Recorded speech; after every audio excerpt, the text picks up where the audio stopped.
ይልካል ማለት ነው።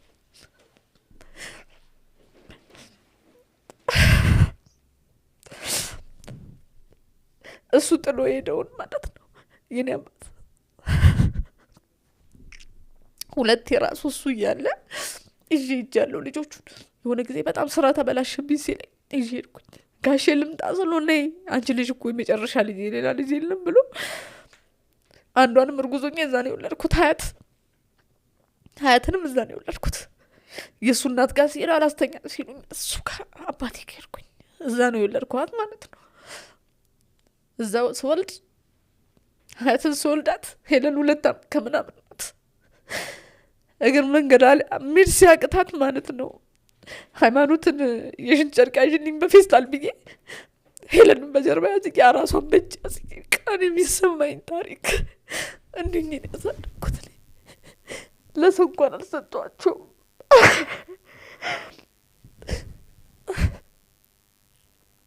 ለምን እሱ ጥሏቸዋል። እኔ ለማን ልጣላቸው ብዬ እኮ ነው እኔ ዋጋ የከፈልኩት።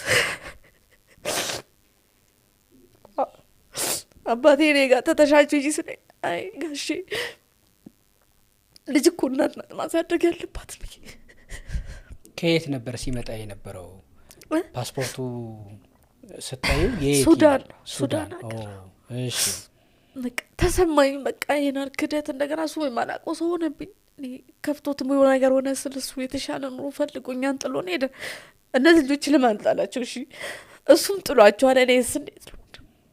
ስንት አመት ኖረ ሱዳን? ቢያንስ እኮ በ1997 ቁጥር የ2 ወር ህፃን ይዘሽ ያኔን የተለያያችሁት? በቃ ጥሎን ከቤት ወጣ። ከዛ በኋላ በጣ ቤት ሄዶ ገባለሁ ሲል በቃ አይገባም። እንዴት ነው የሚገባው? ህይወት ይጠፋል አልኩኝ። ምክንያቱም እንዴት ነው ባል ሚስቱን ትቶ ከቤት ዝም ብሎ ወጥቶ ሄዶ እንደፈለገ ይገባል እንዴ?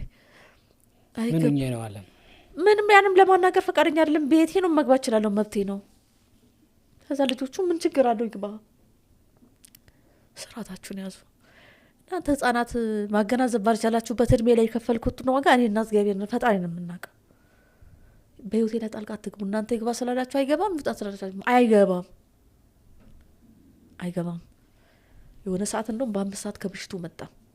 እገባለሁ ብሎ ሲመጣ ቀረብሻ ተነሳ ማለት ነው። አትገባም ብዬ እኔ በጣም ስረብሽ ጎረቤቶቹ ተሰብስበው ማህበራዊ ፍርድ ቤት ሄዱ። በጠበጠችም ብሎ ሄዱ። መጥሪያ ደረሰኝ። እኔ በጣም በቃ ያዘንኩት ማለት ነው። በስንት ጊዜው ማለት ነው? ሊያስማሙን መስሎኝ አይደል? መቼ ነው ይሄ የሆነው? በ2007 በ97 ጠፍቶ ከ10 አመት በኋላ ማለት ነው። በ2007 መጥቶ እኔ ደግሞ ያው እንደ ማህበረሰብ ሰው ባልና ሚስት ሲጣላ ለማስታረቅ ነው እንደ ሽማግሌ የሚቀመጠው።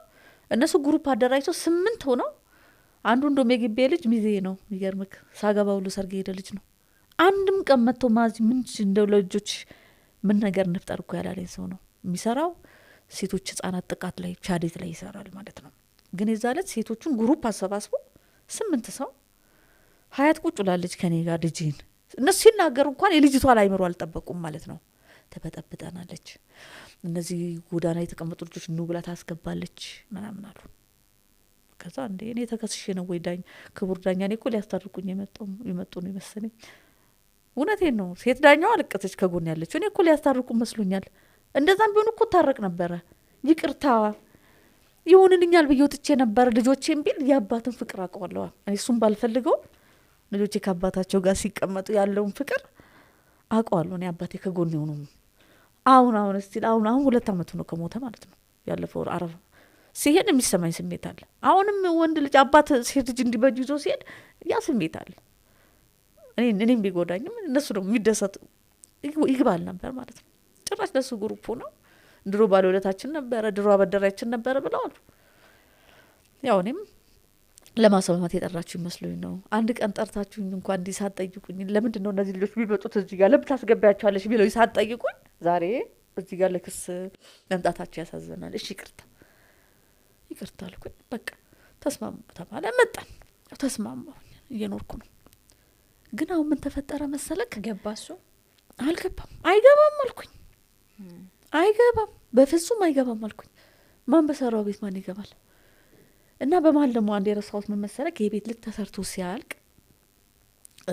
ጓደኛው መጣ፣ ሙባረክ ሸሪፍ። ስልክ አላናግረውም አልኩት። ልጆቹን ይችላል ያናገር። እንዴት ነው የማታናግረው? አበደ። አንተ ራስህ ስነ ስርዓትን ያዝ እንዴ! 15 ቀን እኔ ቤት መጥቶ 15 ቀን ቆይቶ ነው ወረዳ ሊዋዋል የመጣው ብሎ አላት ለትልቋ ልጅ። ቆይ አንተ ጭንቅላት አያገናዝብም ወይ እንዴ? አባቷ እኮ ነው። መጀመሪያ እኮ ማግኘት ያለበት እኔን ነው። የትም ሂድ መምጣት ያለበት ቤቱ ነው። ይቅርታን ብሎ መግባት ያለበት ቤቱ ነው። ከታመመም አላህ ይማሩ፣ አልጥለው ይግባ። ልጆቹን ማየት አለ። እንዴት 15 ቀን አስቻለው? በቃ ጥሎናል ማለት ነው። አንተስ እንዴት ታወራለህ? እንደውምና ቤቱ ተሰርቷል፣ ፎቅና ምድር ተሰርቷል፣ አሁን መምጣት ያለብህ አሁን ነው አለው። ማን በሰራው ቤት ነው የሚገባው? በቃ እኔ አልናገርም ነበር ድሮ፣ በህይወቴ ዝምተኛ ነበርኩ። በጣም ተናጋሪ ሆንኩ። ከዛ በኋላ በጣም አዝንብሻለሁ አለኝ። ስታዝኑ ለደር ምክንያቱም የደረሳችሁ ወይ ስራ አልፈጠርክልኝም፣ ቢያንስ እንጀራውን አስቆሞኛል እኮ ፍርፋሩን እንኳን እኮ እንዳንወስድ ከልክሎናል እኮ ይህ ሰው። እና በ2007 ይህን ካረገ በኋላ ውክልና ለሱ ጸካ ሰጥቶታል። እኔ አጋጣሚ ልጅ የ18 ዓመት ሞልቷታል። መታወቂያ ላውጣላት ብዬ ልይ እንዲ ብቻ ሄድኩኝ። ሲሄድ እንዴ በቤታችሁ ፋይል ላይ እኮ አቶ ሙባረክ ሸሪፍ ነው የገባው። እንዴ እንዴት ገብቷል እዚህ ላይ? እንዴ የቤቱ ባለቤት እሱ ነው፣ ውክልና ይኸው አለችኝ። አሁን ሙሉ መቤት ትባላለች፣ አሁንም አለች። በቃ ራሴን መቆጣጠር አቃተኝ ማለት ነው። ይህ ሰውዬ ሳይረዳን ጥሎንም መኖሪያ ያሳጠኛል እንዴ። ፍትህ ጽህፈት ቤቱ ጋር ሄድኩኝ። አቶ ታምራት ይባላል። አሁንም ወሳኝ ኩነት ላይ የልደት ሰርተፊኬት እንትን ላይ የሚሰራ አሁን መጥቷል፣ ተመልሶ አለ ማለት ነው። ምንድን ነው አለኝ። እንደዚህ ሮጦ ገባና ያውቃል። እኔ ቀጠናውን ላይ አግዛለሁኝ፣ አንዳንድ ነገሮች ላይ አግዛለሁኝ። ህብረተሰቡ እንደ ማህበረሰብ ደግሞ እሳተፋለሁ። እዛ ጋር ሲመጡም ያገኙኛል እዛ ቦታ ላይ። እና ተአገደው ማለት ነው። እንዴ ሚስት እያለች ልጅ እያለ አንድ ሰው አካል ጉዳተኛ ካልሆነ አይምሮ ችግር ከሌለበት በስተቀር እንዴት ሚስት እያለ ለጓደኛ የመንግስት ቤት ይሰጣል በሚል አገደው። ታግዷል ብሎ ፋይሉ ላይ እንትን አለ። ኮፒ የሰጠበትን እንትን ኮፒ ባለቤትሽ ነው ለጓደኛው? አዎ ለአቶ ሙባረክ ሸሪፍ አለ። ወረቀቱ አሳያለሁ አለ። ለአቶ ሙሉ ውክልና ምንድነው የሚለው ውክልና? በፌዴራል የሰነዶች ማረጋገጫ የሚለው ይሄ እኮ ቤቱን ምን እንዲያደርግ ነው የሚለው። ብዙ ንብረት ነው ያለው። ቤት ብቻ ሳይሆን ንብረትም አላቸው። ሙሉ ንብረቴን ይላል። ምን ንብረት? ቆይ ቤቱ በማን ስም ነው? ያ የቀበሌው የተሰጣቸው? አዎ በሱ ስም ነው። ያቶ ክፍሎ እንደማርያም ነበረ። አዎ እሱ ውትድርና 3 ነው ውትድርና ሄዶ ደባል ነበር ሰው ቤት የሚኖረው። ሄዶ ሲመለስ ቤት የለኝም ሲላቸው አጋጣሚ በጣም ሲደርሰው የኛው ቤት ተናለ። ከዛ ከ2 አመት ስለዚህ እነ በሚል ውስጥ አንቺ አልነበርሽም? ሚስትም በሚል አሁንም አለ ፋይሉ ላይ ፋይል ላይ አሁንም የባልና ሚስትን ታዲያ ባል ብቻ እንደፈለገ ብድግ ብሎ መስጠት ይችላል?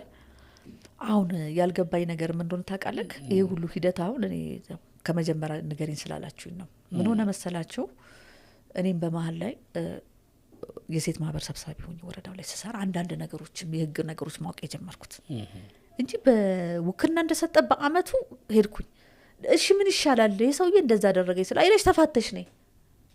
ይቆዲሙስ ይባላል የሰፈሬ ልጅ አስተዳደር ነው። ተፋቶ መምጣት መብቴ ነው። አዎ ኮንዶሚኒየም ተመዝግበዋል አይደል አለኛው። ኮንዶሚኒየም ከደረሰው አብረሽ ነው የምትወጪው። ስለዚህ ቶሎ በፍቺ እየሮጥኩኝ ኮልፌ ቀራኒዮ 18 ነበረ። እዛ ሲሄድ እሺ ማስረጃሽን በባህላዊ መንገድ ነው የተጋባ ነው። ሰርጉ ላይ የነበሩ ሰዎች ትልልቅ ሰዎች ካሉ አዎ እነሱን ፈላለሁ። ከአንድም ያጎቴ ልጅ ነበር ተደውሎለት መጣ ከቡታጀራ ተመሰከረ። ትዳር መኖሩን አረጋገጠ። ለ2 ወር ከ20 ቀን ጊዜ መጀመሪያ ለወኪሉ ስጩ ብሎ መጥሪያ ሰጠኝ። ሄድኩ መድኃኒዓለም አነበበውና አይመለከተኝም አለ። ለዳኛው ሄጄ ነገርኩት።